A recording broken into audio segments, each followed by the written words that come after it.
long before England had a single king, a single law, or a single identity. The land itself was a battlefield. Its forests hid warriors, its rivers were borders, its hills were fortresses. Tribes did not negotiate, they defended. Tribes did not surrender, they survived. And yet, Britain was not isolated. From across the North Sea, eyes watched. From across the Channel, ambition waited. When the Romans arrived in 43 AD, they brought discipline the island had never known. Legions marched along newly built roads. Stone forts replaced wooden huts. Taxes and laws replaced old customs. But even the might of Rome could not erase the chaos entirely. For every settlement it controlled, rebellion whispered. For every fort it built, a new threat lurked beyond the horizon. And Rome was patient, but it was not eternal. For centuries passed, and Britain became a Roman frontier, wealthy in cities, poor in loyalty. Roads and aqueducts carried trade, armies, and governance. Yet when the empire faltered in the south, Britain was left exposed. Rome left more than empty cities.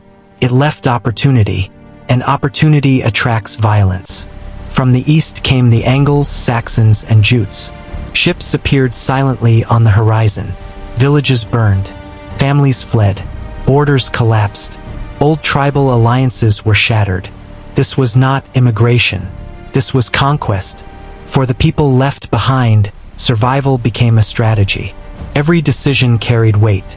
Every alliance was provisional. Every misstep could mean death.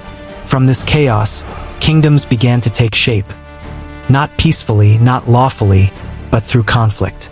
Wessex, Mercia, Northumbria, each emerged from war, each sustained by it. Kings were not rulers, they were commanders. Leaders proved their authority on the battlefield, not in court. And yet, even in this relentless cycle of violence, something began to form. Patterns, structures, systems. Early towns learned fortification. Tribes learned diplomacy by necessity. Armies learned discipline not from desire, but from survival.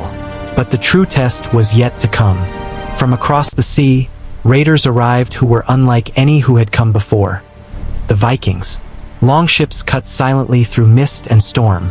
Villages that survived Saxons now faced fire, steel, and slaughter from the north. Monasteries, centers of learning and faith, were destroyed first. The message was clear. No one was safe. Britain was being forced to adapt, to evolve, to organize. Without it, it would vanish. And then came the first glimmers of strategy that would define England. Fortified towns, standing armies, organized militias. People began to understand that survival required cooperation, planning, and foresight. Not all unity was voluntary, but it was effective. Wessex emerged as the strongest of these early kingdoms. Under leaders like Alfred the Great, England learned lessons that would echo for centuries. How to withstand raids, how to protect civilians, how to maintain knowledge even when the world seemed intent on destruction. The island that had been chaos itself was beginning to form structure. Every conquest, every raid, every battle was shaping not just the land, but the people. England was not yet a nation. It was a crucible. And from this crucible, a nation would eventually emerge, not by chance, but through relentless trial. Because the truth is simple. This land could not survive by peace alone. It would survive because it learned to endure war. And the story of how England was forged is a story written in blood, strategy, and endurance. The Roman legions had gone. Their roads, their walls, their laws left behind like dust in the wind. Britain was empty in authority, but not in danger. From the east, new warriors came. Angles, Saxons, Jutes, names that would echo through history. They did not come seeking peace. They came to claim, to conquer, to remake the land in their own image. And they did not wait. Villages burned. Families fled. Tribal alliances collapsed overnight. What survived was survival itself. Every hill, every river, every forest became a battlefield. This was the moment when Britain stopped being just a land. It became a crucible. From this crucible, kingdoms were born. Wessex, Mercia, Northumbria, each carved from blood, each defined by the edge of a sword. But these were not united nations, they were fragile constructs, always on the brink of collapse.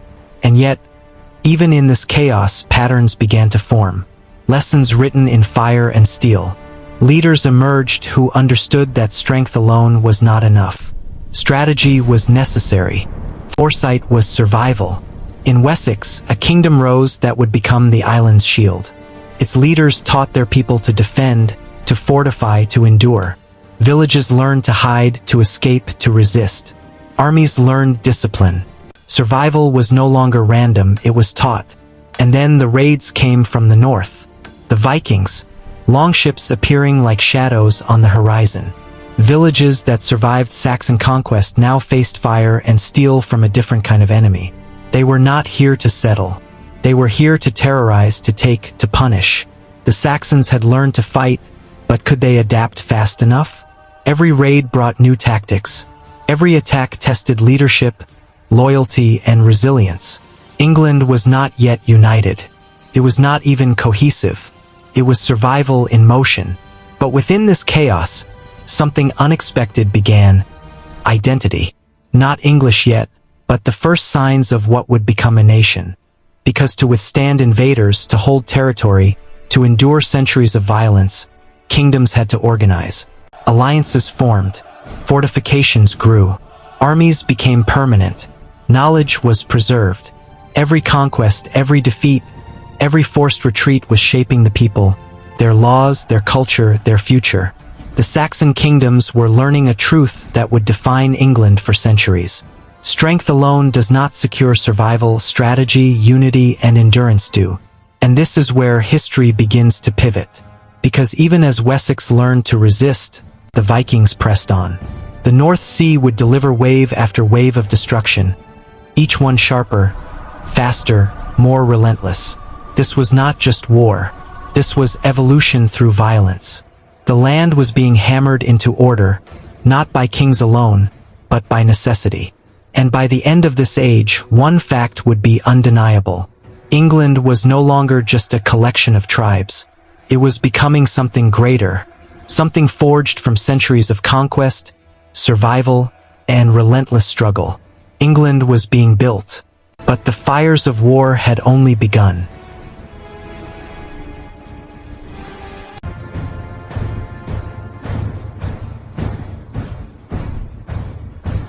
The Saxons had survived. They had learned to fight. They had learned to fortify. They had begun to form kingdoms. But survival is never permanent. From across the North Sea came a new storm. The Vikings, longships dark as shadows, glided over the waves, silently, swiftly. They did not come to negotiate. They did not come to settle. They came to destroy, to loot, and to claim. No monastery was safe. No village was secure. The people of England watched in horror as fire and steel swept across the coast. Knowledge, wealth, and faith all threatened with extinction. The Saxon kingdoms faced a test unlike any before. Wessex, Mercia, Northumbria, they had armies, they had leaders, they had fortifications. But against the Vikings, these defenses were not enough. Every attack brought new lessons. Every raid revealed weaknesses. Every retreat taught strategy. And from the chaos emerged a new order. In Wessex, Alfred the Great rose as more than a warrior. He became a strategist, a thinker, a leader who understood that brute force alone could not protect his people. He built fortified towns designed to withstand the Viking onslaught. He reorganized armies into mobile units. He preserved knowledge, writing, and laws even as the world around him burned. The Vikings pressed on, relentless, each wave more devastating than the last. Their longships could cross seas in silence. Their raids were precise. Their attacks seemed inevitable. And yet, England learned to endure. Borders began to solidify not through diplomacy, but through survival. Treaties were forced, not chosen. Land was divided into areas of control, the beginnings of Danelaw. Vikings ruled the north and east. Saxons held the south and west. And England, fractured though it was, began to take shape. But the story of survival was not simple. Raids continued. Kings died. Alliances broke. Every generation faced the same brutal truth. The island would not tolerate weakness. And yet, within this crucible of fire, something remarkable happened. The people of England adapted. They learned from the invaders. They learned from their own mistakes. They created laws, armies, and fortifications that were stronger, smarter, and more disciplined than any before. England was no longer merely surviving. It was evolving. Every raid, every battle, every victory and defeat contributed to a growing identity. One that could endure the chaos of the North Sea, the threat of invaders, and the divisions within. By the time the Viking threat began to wane, England had learned something fundamental. Survival depended on unity, strategy, and endurance. And even as the Vikings retreated, the lessons remained. England had been forged through centuries of violence. It had been hammered into shape by every raid, every battle, every king who fell, and every leader who survived. The island was still not a single nation. It was still fractured. But for the first time, it had a structure, an identity, and the knowledge that survival required foresight, discipline, and unyielding resolve. England was no longer a collection of tribes. It was a crucible. It was a battlefield shaped into something that could endure centuries. Something that would rise, slowly, inevitably, into the nation we recognize today. The fires of the Viking Age had burned brightly. But from those ashes, England began to take its first true steps toward unification. And the next chapter would show that no threat, no invasion, no chaos could stop a people forged in fire from becoming a nation.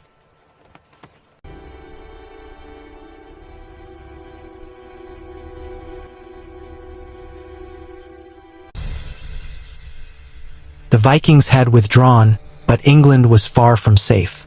The raids had left scars, and the Saxon kingdoms were still fractured, fragile, and constantly at war with each other. Wessex was strong, but Mercia still resisted. Northumbria remained volatile. The island was a patchwork of power, stitched together with tension, alliances, and fragile treaties. The question hung over every king, every warrior, every village. Could England survive not just the invaders, but itself? The next centuries would be defined not by foreign conquest alone, but by internal struggle. Leaders learned that survival was not merely about winning battles. It was about controlling loyalty, resources, and information. Every decision, every negotiation, every betrayal carried weight. One wrong choice could undo generations of effort. And the pressure was relentless. Border disputes flared into open war. Kings rose and fell in a single season. Allies became enemies, enemies became allies, and the land itself seemed to shift beneath their feet. The fragile order the Saxons had built was constantly under threat. Yet out of this chaos, patterns began to emerge. Wessex, under strong leadership, started consolidating power. Kings like Alfred had laid the foundation, and his successors began to turn survival into strategy. England was learning a new language, the language of unity through strength. Not peace, not compromise, but organization, foresight, and ruthless efficiency. And then came the moment that would test the island like never before. The last great wave of Viking invasions. This time, the Vikings were larger, more coordinated, and hungrier than ever. Armies swept across the north and east, claiming lands and installing leaders loyal to their cause. England's survival was on the line. And then came the moment that would test the island like never before. The last great wave of Viking invasions. This time, the Vikings were larger, more coordinated, and hungrier than ever. Armies swept across the north and east, claiming lands and installing leaders loyal to their cause. England's survival was on the line, but the Saxons had changed. They were no longer reactive. They had learned. Fortified towns, trained armies, intelligence networks, these were the tools of a new era. The people of Wessex fought not just for survival, but for control. Slowly, painfully, the Saxons pushed back. Battles were won not by brute force alone, but by planning, strategy, and timing. Kings began to understand that power could be exercised without constant war, that control could be enforced through discipline and administration as much as swords. And through this crucible of fire, a vision of England began to emerge. One kingdom, one ruler, one identity forged from centuries of chaos. It was a long, brutal process. Every victory came with sacrifice. Every step toward unification met resistance from ambitious rivals, restless lords, and the ever-present threat of external attack. But slowly, the pieces fell into place. Wessex expanded its influence. Borders were redrawn. Laws and customs began to unify. Kingship became more than just battlefield authority. It became the backbone of a nation. England was being forged, not in moments of glory, but in decades of struggle, adaptation, and relentless pressure. Every burned village, every defeated army, every betrayal had taught the island a lesson. Survival depended on unity, but unity required strength. By the end of this period, the foundations of a true English kingdom had been laid. Not yet united completely, not yet peaceful, but stronger, sharper, and more resilient than ever before. The fires of war had done more than destroy. They had created. England had survived. And for the first time, it was beginning to define itself as a nation. The next chapter would take this fragile kingdom and show how it would face its challenges.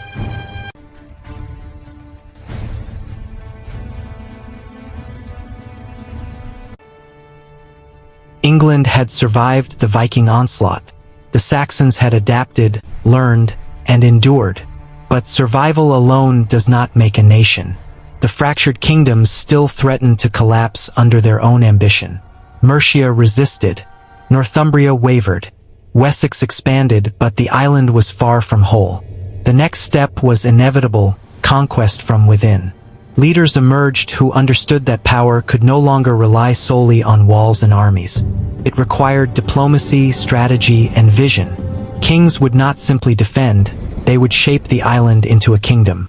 The road to unification was treacherous. Every alliance was temporary.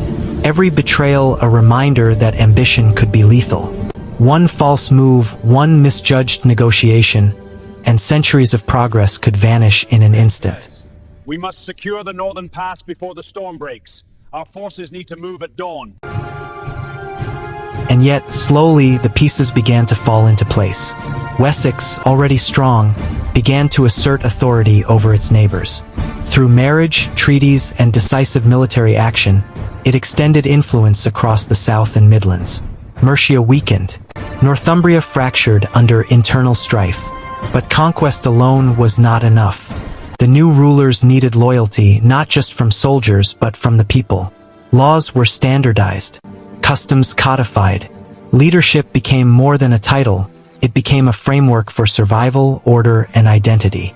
Even as kings consolidated power, threats remained. Viking raids flared sporadically. Rebellions ignited in distant territories. The island was still volatile. Every victory came at a cost. Every decision carried weight. The people endured famine, war, and displacement, but they also learned to obey, to follow, and to endure. England was being hammered into unity, one battle, one treaty, one kingdom at a time. By the late 9th century, Wessex had become the nucleus of a future England. Its kings had not just survived, they had learned to convert chaos into control. Every fortified town, every disciplined army, every negotiated alliance was a stepping stone toward a single, cohesive realm. The island was still divided, but the pattern was clear. England would no longer be a patchwork of tribes, kingdoms, and raiders. It was becoming a nation. And this unification was not just political, it was cultural. A shared language, shared laws, and a shared identity began to emerge from centuries of conflict. The Saxons, once scattered and disorganized, had evolved into a people capable of enduring, resisting, and ultimately ruling the land as one. But the road was far from over. The challenges ahead would be even greater, demanding not just strength, but wisdom, foresight, and relentless determination. England was on the brink of transformation. From chaos to unity, from survival to sovereignty, the stage was set for the nation to rise fully, prepared to face whatever the future might throw at it. The forging of England was nearly complete, but the fires of ambition, war, and legacy would continue to test it. And only those who understood the lessons of centuries, the brutal lessons of survival, strategy, and resilience, would see the island emerge as a unified, enduring kingdom.